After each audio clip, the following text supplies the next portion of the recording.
Oh my god. Stay a minute. Give it a minute. Give it a minute. All right, and we're back broadcasting to you live from 339 Christian Street Studios. We got a mid-week 10 broadcast here, as you can see, evidenced by the play in the background here. And we're gonna give you our insight on what's going on in the league now and moving forward, and we'd also like a little feedback, moving forward. So we'll finish up with some suggestions on how you can make our production a little better and add to it moving forward. All right. So DJ, do you wanna kick it off with the first question? We're gonna do a little slightly different format here.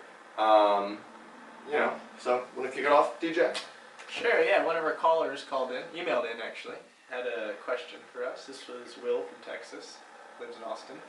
He wanted to know, Jared, Kamish, if you came in second place in the finals, who would you want to lose to? Who would I want to lose to? I mean, obviously, you don't want to lose to anybody, but if you did lose to someone, I don't want to lose to Manning Face, because that's Sal, and I don't like the Giants, and so don't want to lose to him. I would hate losing to Pat, as has happened. That already leaves a bitter taste in my mouth. So, losing to Andrew would be kind of annoying. Losing to Bill and Will would be kind of annoying. But I guess I'd be most fine with losing to, like, Feldman. Yeah, maybe like Feldman, maybe Podgore. They kind of offend me the least. Yeah, and they both have solid teams, so there's not a lot of personal disdain there, and I respect their teams. I wouldn't be able to rub it in your face. Exactly. Never see either one. Exactly. So, I'm gonna go with Podgore or Feldman, Minstrel Show or Kibbles and Dicks. Two good team names, by the way. Two good team names. Okay. Yeah. So, do you want to crack at that, or do you want to break into the next question? My team has no shot at making it to the finals, so I'm gonna pass on that one. All right. This question was anonymous. The person didn't want their identity to be known. It was probably that same manager in that first league who hid their team name, which we think might be Andrew. So maybe this was from Andrew. Whose team, this anonymous person wants to know, whose team has the least amount of heart in your estimation? Least amount of heart. That's a tough one. Because it might be my team. My team has really let me down this season. They started off pretty awfully, and then they did a little something. I was 3-4 at one point. I don't know. I was close. I was close to making the hunt, and then they just tanked. They're doing so good. They put up 49 points last week in a big game. You got to show up for a big game, and they just couldn't do it. All right. So you called out yourself there. Calling out my team. That's bold. That's bold. I like it. Sometimes a good manager needs to call out their team to try and light a fire. I would fire everyone on this team, were I the actual manager. Okay. All right. What do we have next? What do we have next? Another league question. So there are really 5 teams fighting for the last 2 spots in the playoffs. Andrew has a nice record of 6-3, but only 803 points. And then Bill, Dan, Will, and Dan Katz, first Dan was Dan Feldman, are all fighting for that 4th spot. And Andrew's 3rd spot, his team starts losing like they not should be, but like they should be. Their points would suggest they should be losing a few more games than they are. But which 2 teams do you think you're going to pull it out of those 5? Okay. I think just because Andrew's got the upper hand, with a game up on a few of them and 2 games up on some others there, you got to give him a little bit of the benefit of the doubt. Yeah, although I could definitely. Left. How many? 4 games? 5 games? Yeah, I think. If you look at Andrew's team, you see why he's leaving a little bit desired in the points column. His starting quarterback is either going to be Colin Kaepernick, Matt Ryan, neither really being that productive. He's got Shady, and Shady's definitely getting on track. But beyond that, really, this is going to be the crucial thing for Andrew. If his record this far gets him into a position where he's in the playoffs or knocking at the doorstep of the playoffs, Adrian Peterson, he's the wild card. Andrew just... That's actually what happened there. How did Andrew pick him up? Well, Andrew drafted him for $65. Then dropped him. Then dropped him when it looked like he wasn't going to play, and then picked him up for $40. Outbidded me. I tried to get him for $35. $105 player. Yeah, Andrew spent a lot of money. A lot of money invested in Adrian Peterson. If he actually does come back and either in time for the playoffs or right before the playoffs, and Andrew's able to use him, that's going to give his team a big boost. But right now, there's some definite holes. So you know, it's going to be interesting to see how he shakes out. If you look at some of the other teams involved, I'm going to target in on two other teams. One who I think is going to do well, and one who I think will kind of fall out of that equation. The one I think is going to do well is Will's team, Sextick. We gave him a little shout out last week in our last production here. When we look at his running backs and we see Le'Veon Bell and DeMarco Murray, that's an impressive tandem.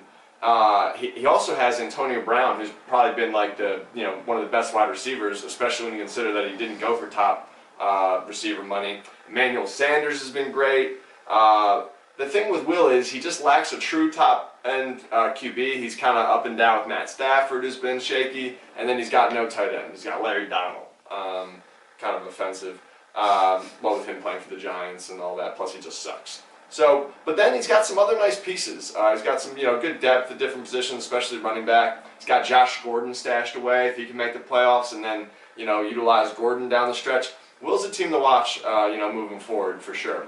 And then the team that I think is going to fall off probably is Dan Katz's team, Philadelphia Beagles. It's too many holes. He's got Calvin Johnson, he's got Jimmy Graham, he's got Marshawn Lynch, but then every other position, is kind of like, So I give Philadelphia Beagles a little resounding meh on their. His draft strategy was definitely to spend big dollars early. Absolutely, and you see that reflected in his team, but I think you just need to be a little, a little more. I don't know. You got to be more consistent across the board. It can't just be hit or miss throughout your whole starting lineup, because then you become so dependent on those big games from those big players. So I think Dan Katz's team is probably going to fall off. Sorry, Dan. All right. So hopefully that answered that league question. Answered it in depth. In depth. That's how we do it here at Christian Street Studios. In-depth analysis. You heard it here first. All right. Second question, also league question. Which team could benefit most from a change in leadership? Change in leadership. It's time for you to call somebody out. Gonna have to call out the Cumsteins, Mr. Patrick Stanton. Went on a little trip all over the country, apparently with Kate. I'm sure it was lovely, but I think your team suffered quite a bit while you were on that trip. You didn't really check it, admittedly. You missed a few spots, people on bye weeks, things like that.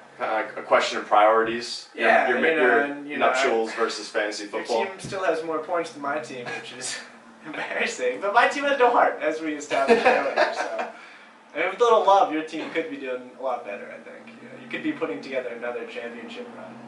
Yeah, it's crazy to think about. All right, fair enough. I've got another one for you, actually.